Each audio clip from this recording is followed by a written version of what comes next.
Hello, I'm Julian Whittle from Cumbria Chamber of Commerce, and I'm here with the Chamber's Chief Executive, Rob Johnston, to talk about the Spring Statement.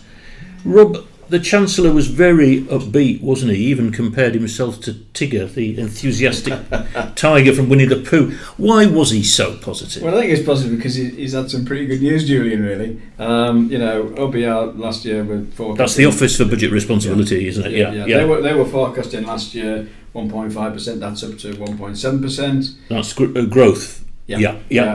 And this year 1.4%, revised up to 1.5%. Yeah. And then looking forward to 2022, they're saying somewhere between 1.3 to 1.5 is the average. Now, what that means is that effectively, for the first time in 17 years, you're seeing a constant reducing of government borrowing as a percentage of GDP. Yeah. So it's in a very good place. It's in effect getting more in through tax receipts than he was hoping was going to.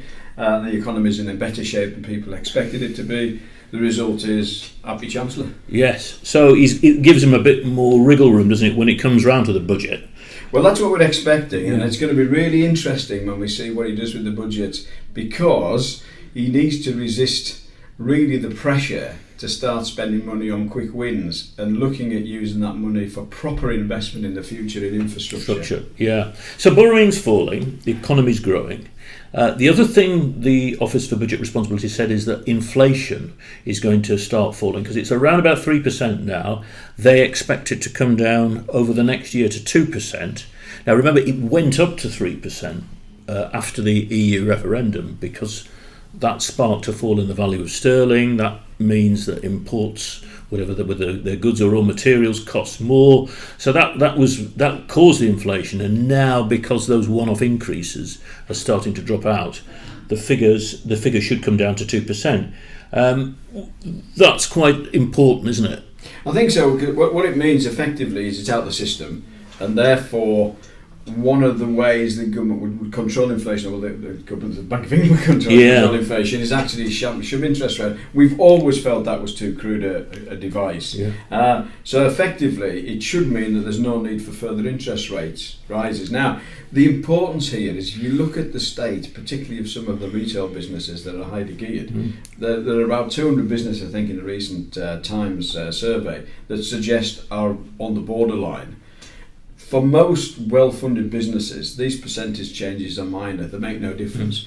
But if you're one of those 200, and they're quite important businesses to you, they're quite important to our high street infrastructure, they're challenged by, as we know, business rates. They're challenged by the creeping cost of employing people. Yeah. They're very marginal businesses. So what would appear to a lot of us in well-managed and well-funded businesses to be minor changes in interest rate is a killer blow to somebody. If you're on the edge, I mean, it's not just retail. Think of Carillion as an example. Business that's highly geared. If the winds change against them, then they're in trouble. Now, the other thing I noticed is that the OBR expects wages to, as inflation comes down, they expect wage increases to outstrip inflation again, which hasn't happened for the last few years. And that should mean more money in the pockets for consumers. Yeah, double-edged sword, isn't it, for business? Because actually what is good for the economy in the general conversation we're having at the moment, which is actually the reason wages are going up, is that it isn't because productivity is getting particularly better at the moment. Let's not delude ourselves there. It's because actually the labour pool is shrinking, and businesses are being very proactive. We understand, looking at some of the surveys that are coming out on recruiting and paying more to get those staff. But the positive thing is that means there's more disposable income and there's more going back into the economy, albeit predominantly into feeding retail, as opposed to, and that will have some benefit through to manufacturing, but it's slightly distorted into the retail space. But I guess that's a very good measure of the strength of the economy if we're actually getting a correction on wages. Now, the Chancellor played down the Spring Statement in advance because when he announced he was moving the budget from the spring to autumn, he said that all the major tax and spend announcements were going to come in the budget.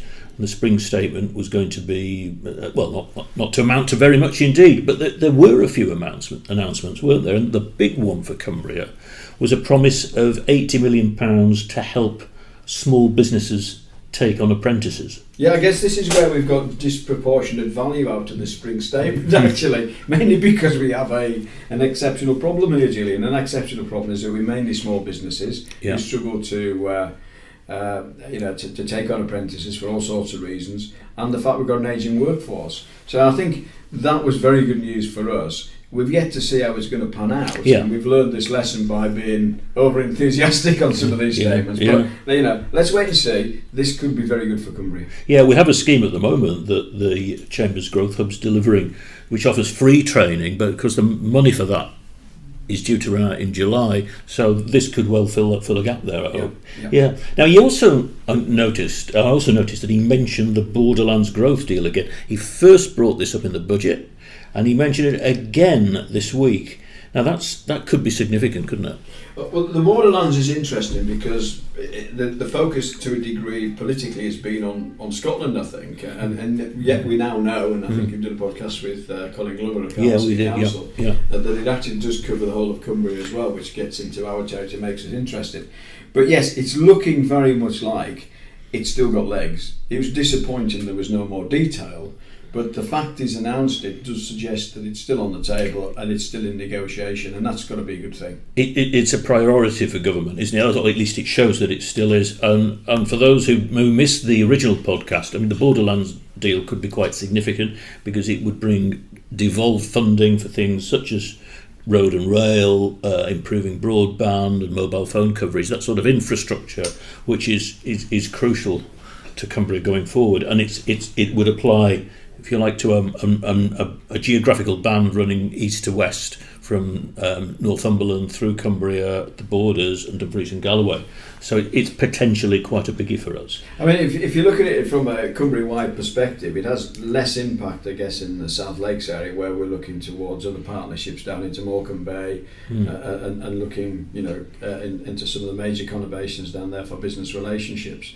But it is very significant for the north of the county, I think, Julian, because it's become very evident that the Cumbria LEP is probably not going to get a devolved package as a Cumbria-wide package. So that package may come through in some of the things you talked about, funding for road transport improvements and things, through something like the Borderlands Deal. So that is, fingers crossed, that is potentially good news. But the proof of the pudding is what the deal looks like when it comes out. And it may well be that they will get an announcement in the autumn on that one. There were a few other little nuggets in the Chancellor's statements. There was £50 million to help employers prepare for the work placements that they're going to be required to offer for the government's new technical level or T-level qualification, which is designed to make vocational training as attractive as higher education and a degree. So he talked a bit about that. He talked about consulting on ways to end, as he put it, the scourge of late payment, which is an issue for a lot of businesses. And he talked about cutting vehicle excise duty for low emission vans. All good. And there was a bit of movement on business rates, wasn't there? He's bringing forward the next revaluation to 2021 with revaluations every 3 years after that. Yeah, I think this on the surface, it looks like he's still cognizant that business rates are an issue. It doesn't suggest, though, that they're going to collect any less money. It just means that actually you're going to have less of a sort of cliff that you fall over. And let's be honest, the scheme is a mess. If you look at the percentage of outstanding disputes over it, that's not getting, to my best of my knowledge, not getting any better. But for wanting to bang on an old drum here, it's look. We've had a conversation about the challenge that retailers got. The retail is the sector that's biggest hit by business rates. Yes. It's, effectively a tax on your location. Your competitors, in the terms of the internet retailers, have got nothing like that, and in some cases, some of our competitors don't even pay the taxes in this country anyway. So you could get quite hot under the collar about this one. We will continue to push on this, and I think I'm pleased to see other business organisations, the FSB and others, have got the same message. We've got to keep pushing. The challenge that government has got, though, and one of the reasons why the Chancellor is smiling is his tax receipts are high. This is one of the tax receipts that he's counting on to balance his books. Yeah. So they'd have to come up with something quite significant to reduce the sheer value of receipts that come in through business rates. I think this announcement was about reducing the volatility, because last year we had a revaluation and it was the first for 7 years, and what that meant is you got some huge swings with some obviously some people benefiting, but others being hammered. Let's be perfectly frank here, Julian. This is a political repositioning. Yeah. They got caught out big style by the impact it had and the noise that made, and the political consequences, I think, were quite significant. This isn't, as I said earlier, this isn't giving us anything back realistically. It's going to maintain the same levels, but it will actually mean that there's less of a challenge when it does come in. So I'm slightly more cynical on this one than some of the others, if I'm being perfectly honest. I think the issue, just going back to the point you made on T-levels and the 50 million to help employers offer work placements, I think that's not enough money, but it does demonstrate the challenge that particularly small businesses have got about quality work placements. But and I think we need to pick up on that and push hard on it and see that delivers, because if T-levels deliver, it will be a really good thing for business. Yes. We will be able to evaluate properly the skill sets and the knowledge set that people have got alongside of the academic qualification. And I think it's something that I'm hoping that all the business organisations get behind, because if we can make this work, it will be a great service to business.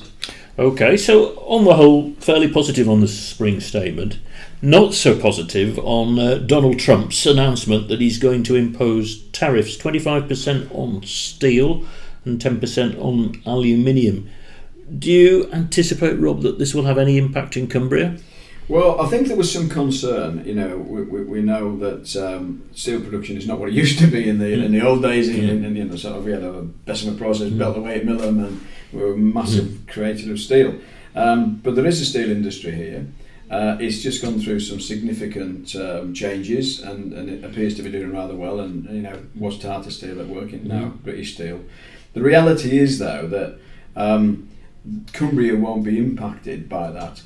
The percentage that British Steel now export to the States, mostly produced in Scunthorpe, is actually quite low as a percentage of the overall European steel that goes into the States. Yeah. The real danger there is that it becomes a knock-on effect.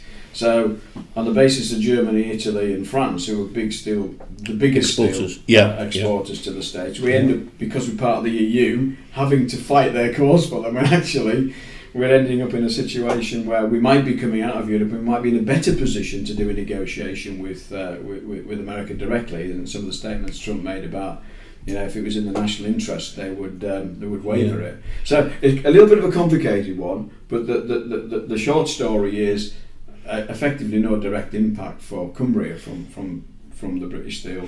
The danger, though, I suppose, is not so much these tariffs, or the danger to Cumbria is if the EU retaliates and then America counter-retaliates, we get an escalation.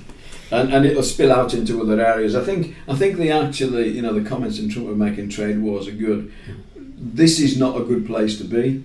Free trade at the end of the day is good for consumers. It makes goods cheaper. It opens up new markets for everyone.